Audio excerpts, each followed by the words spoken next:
I'm going to try my best to replace the, so basically on the Golf R or any Mark 7 Golf, at least in the North America spec models, you've got a button on your key fob here that is an unlock button right here. One I'm giving you guys the finger to, and it unlocks the hatch, but you still have to grab underneath and lift up. It doesn't pop up like a modern car that costs 40 grand should pop up.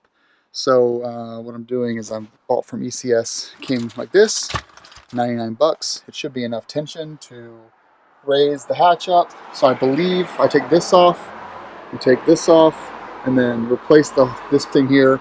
And it's a more tense spring on both sides. Lift it up. Let us get started. All right, here's what $100 gets you. And just to be clear here, this is actually cheaper than other hatch pop kits that have come out for the Mark 7 platform. You've got your two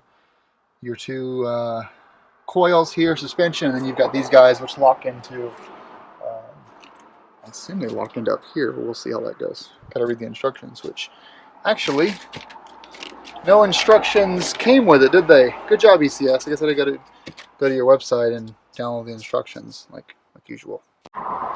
So the instructions are actually really easy on this one. So this hatch is impossible to hold up right now. So here's the stock one here. So you'll see, let's actually get a better look over here. So this is the top one, I believe. No, this is the top one, yeah. So on the back of here, you'll see this little indentation. So this clip right here, went into the indentation, slides on here. You get on here, it also slides down this direction. Once you pull those off, this just comes directly off of the seat from right there. It's a little bit grease in there. Same story over here. Then you unscrew this guy from here. You see right there. And then we grab the joint that came with the ECS one and start screwing it in. Let's finish threading it with this guy.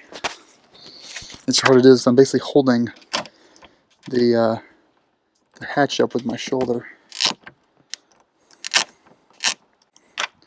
It didn't give any torque pound requirements. So now it says you just slide the new piece in. It says no need to reattach the clip. So spring is supposed to go up top. This is supposed to go on the bottom. So we're just going to push this in straight, it says, until you hear it click.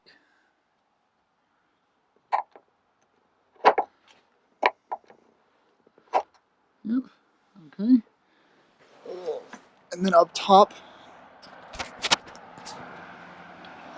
this is not lined up, so it says I need to turn the flathead screwdriver until this hole is lined up with the ball there. Okay, one side is done. This goes straight in here, spring up top, that goes straight in there. It says that's all you have to do. These clips are pre-installed. Once they snap in, they're good to go. And it's amazing how much more tensile this thing is. Let's put the other one in, and I probably won't document this as much unless something comes up that's a problem. And the springs are installed now, so it looks a little non-OEM because there are these springs here sticking out. But that's kind of the poppiness to it. Whoa. That's a little shitty. That's like not cool at all. Okay, let's just close it and see how it goes when it's closed. Oh my god, that's hard to close. This might not work. I'm kind of nervous. Oh my god.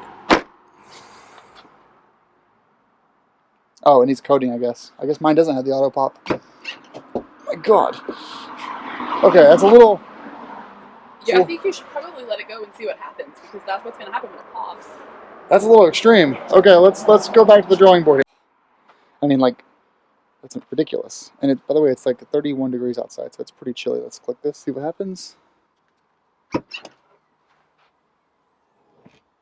Okay, that's not so bad. It's just it's the locked here though. Like that's a little extreme. I mean, the whole freaking car is moving. All right, I'm going to keep this on for a bit and close the door and just leave it closed for a while and to see if that helps. But to close this thing, you really gotta, I mean, you can't even, you gotta slam it.